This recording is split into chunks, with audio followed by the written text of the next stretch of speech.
What's going on? We had a couple lectures about the eye and vision. Today we're talking about the ear and our sense of hearing. We're going to talk about how sound waves work, what's happening in the ear, why we hear what we hear, and then things that can go wrong with hearing. So just one day about hearing in the ear, and it is today. So what is sound? I told y'all, sound's not real. It's just in our heads, right? When we hear sound, what we are really detecting is vibrating molecules in the air. That's what sound is, just air vibration. So for example, when I play a guitar string, what's happening is the movement of the string is making molecules in the air vibrate in a certain pattern, and your brain just hears that pattern and translates it into something that we think of as sound, okay? If I play a different instrument, this is a cymbal crashing, boom. That was a really bad cymbal crashing, but use your imagination. It's different sound waves, different molecule movement in the air, and therefore you hear it differently, okay? So a question for you. What would an explosion sound like in space? All these movies with explosions and battles in space, what would it sound like? Are there molecules in space to be vibrating? No. So there wouldn't be vibrating molecules. So you wouldn't actually hear anything from an explosion in space because there wouldn't be molecules vibrating and your brain would have nothing to detect. Okay, so what your brain is detecting is sound waves. Just like with light, sound waves have a frequency, right? How fast the waves are, as well as an amplitude, meaning a height. Sound waves also have something called clarity. How clear the sound is, how clear the waves are. That's why some of y'all are willing to spend so much money for fancy, AirPods and Bose headphones, because you're trying to get a good timbre, a good clarity, okay? So here's our little chart, all right? With light, the frequency and the wavelength determine the color. With sound, frequency determines pitch. I would put a star by that. And the unit we use to measure pitch is called hertz. In class, we'll do a little activity to see how good you are at identifying different pitches. Amplitude for color, amplitude is how bright the colors were. With sound, amplitude determines volume. For those of you who play an instrument, if you ever messed with an amp, something you might plug a guitar or an instrument into, an amp literally increases the amplitude of the noise. So tall amplitude is a louder sound, shorter amplitude is a quieter sound. Low frequency is a deep sound, la la la la la. Higher frequency is a higher sound. La, la, la, la. That's why you hear the things that you hear. Okay? So we're going to spend some time, we're actually going to draw the ear together. The ear is weird. It's not as cool as the eye, but it's pretty weird. There's a lot going on here. So it does not even look fancy. If I was drawing the ear, here's what it would look like. We're going to work our way to the right here. Okay, so leave some space to the right. But the first thing I would do is draw sort of an outer ear looking thing called the pinna. And I'm going to label that number 1, the pinna, the outer ear, and then go ahead and draw a little tunnel for the sound waves to travel down. We call that the ear canal, okay? So you got 1 and 2, and I'm going to ask you to take notes. You can either do it right on the picture that you're drawing, or you can do it below or off to the side. So this whole section is called hearing transduction, that T word again, how signals from the outside world gets up to the brain. So first, the pinna works like a funnel to get those sound waves into the ear canal, okay? Pretty straightforward. Pause as you need to, okay? So what happens next? At the end of the ear canal, you have what's called the eardrum. That's number 3 on my beautiful drawing. And then connected to the eardrum, we have what are called the ossicles, O-S-S-I-C-L-E-S. We have 1, 2, 3 ossicles. So what do the eardrum and the ossicles do? They vibrate. So the eardrum vibrates. Sometimes the eardrum is called the tympanic membrane. Timpani is a kind of drum. Bum, bum, bum, bum, bum, bum. It's the eardrum. What is a drum? Well, it's a fabric that vibrates to make a noise. What does the eardrum do? It vibrates to get those air molecules in the ear vibrating to keep the sound going, okay? That's what the ossicles do as well. The ossicles, fun trivia fact for you, they're the 3 smallest bones in the body. They're called the hammer, the anvil, and the stirrup. Sometimes they're called the malleus, like the mallet. The incus, I-N-C-U-S, also starts with a vowel. and stirrup, the stapes. It's the Latin words for them. I don't know if you're going to have to know those for like an AP exam, but just in case, that's what they are. This is what they look like. Actual picture of somebody's ossicles. Okay. This one looks like a hammer. This one looks like an anvil. That's like a thing that the roadrunner would drop in the coyote, the trapezoid shape. And then this would be the stirrup, like if you were horseback riding, what your feet would go into. That's why they're called, that's what they look like. The malleus, the incus, and the stapes, the three small, that's a dime. That's how tiny these little bones are, okay? And what they do is they vibrate. They keep passing the vibrations along to the next part of the ear. The vibrations go through the oval window, which protects the fluid in this snail-shaped thing.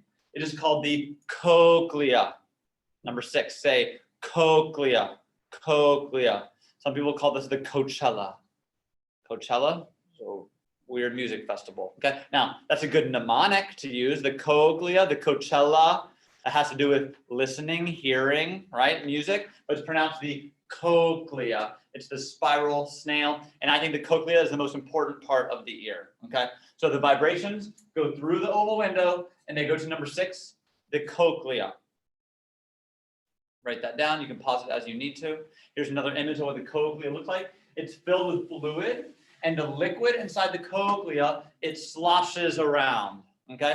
And that's what lets us hear the things we hear. We'll talk about that in a second. So quick check for understanding. Can you identify A through F in this ear?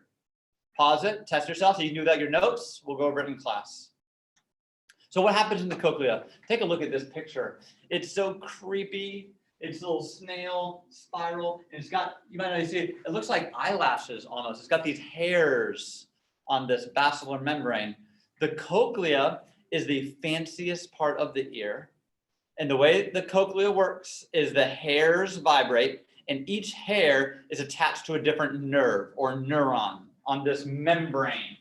Okay, it's called the basilar membrane. I remember that by thinking about a basilisk, right? That snake. My Harry Potter people, you know what I'm talking about. It's kind of curled up like a snake would be. Okay, basilar membrane, the basilisk. Okay, and each hair is tied to a different nerve or neuron, and depending on which hairs fire, that sends a signal to this special organ called the organ of Corti. They rarely ask about that, but just in case it might be on your test or AP exam, I would encourage you to write that down. And then that sends the signal to the thalamus, and then this goes to the temporal lobe. Remember, tempo has to do with hearing. That's the part of the brain right by the ears that's in charge of your auditory cortex and Wernicke's area for understanding speech as well. What a great drawing. This is what the cochlea looks like. If you want to draw it, you can. But the oval window is the opening, and then you have the green basilar membrane in my drawing with the green hair cells on it. And at the heart of it is the organ of Corti, and the blue represents the optic nerve. So in the same way for the eye, how the ganglial cells and the bipolar cells help translate to brain signals, the organ of Corti is the translator in the cochlea that then sends the messages up to the brain on not the optic nerve for vision, but the auditory nerve for sound. Okay. There's some other images here that you can look at, kind of zoomed in of different parts of the ear. You can Google that as well. So why do we hear the things we hear? Well, there were 2 theories of vision, of color, right? Opponent process theory and the Young-Helmholtz trichromatic theory. There are also 2 theories for hearing. So the first theory is called the place theory. Okay, guy came up with it, Mr. Helmholtz. Mr. Jones, haven't I heard that name before? Yeah, same guy who helped with the trichromatic theory of color. He came up with a theory of hearing. He said that the cochlea, it's like a piano. Okay, so the P in place theory reminds me of the P in pitch and the P in piano. He says the cochlea is like a piano. Each cell is tied to a specific pitch or note. And when this hair fires, you hear la la la la la. And when this hair fires, you hear la la la la la. High frequencies are closer to the oval window on the beginning, the outside of the cochlea. And as you get deeper, it's lower sounds. That's how Helmholtz believed that we heard the specific noises that we hear, the pitches that we hear. Now, there's another theory. Some folks say that it's not about where the hair cells are firing, it's about how fast the cells are firing. I want you to imagine that I had a piano with one button. Okay, and the way that this piano worked is if I press the button slowly, bum, bum, bum, bum, it played a low pitch noise. And as I increase the button pressing, as I increase the frequency of activation, the frequency of firing, bum, bum, bum, bum, bum, bum, bum, bum, bum, bum, bum. You're welcome. So imagine that. The speed at which the button is being pushed, that determines the pitch. That's weird. That'd be a weird piano. Now imagine a piano that has 150 keys, and it wasn't like a regular piano that went from low to high, but imagine that every key was responsible for hearing different noises based on how quickly it was being fired.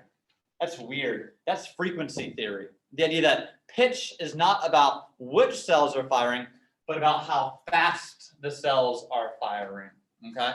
So it's kind of a weird theory. So Mr. Jones, which theory is right? This is psychology.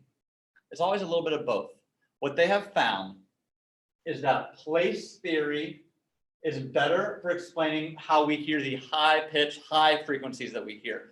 That's why as you get older, you lose your ability to hear these high pitch sounds. Your parents, your grandparents, they can't hear some of those, like, you know, the annoying mosquito ringtone that only kids can hear and adults can't. It's because these hair cells get so worn out, they stop working, okay? Whereas throughout your entire life, the lower frequencies, as you get further into the cochlea, those are pretty much determined by frequency, the rate at which those cells fire. And that's why your whole life you can hear deeper sounds, okay? Those abilities don't go away because they're not operating on the piano key theory. They're operating more on the speed, the frequency theory. So things that can go wrong, this is our last section, okay? There's two types of deafness, two ways you can lose your hearing.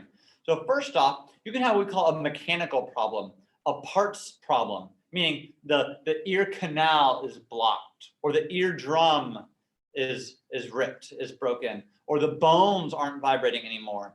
If this is the problem, we call it conduction deafness. The vibrations cannot be conducted. They cannot make it all the way to the cochlea. If this is the problem, you might need a hearing aid that just amplifies the waves. That's what hearing aids do, right? They take the vibrations in the air and they make them a little bit larger so that those vibrations can actually make it to the cochlea. So then the cochlea can do its job. Now there's another kind of deafness, another potential problem. What if the cochlea is broken? Okay. What if it's a nerve problem with the organ of Corti or the auditory nerve or the hair cells, the basilar membrane? That's a more serious kind of deafness.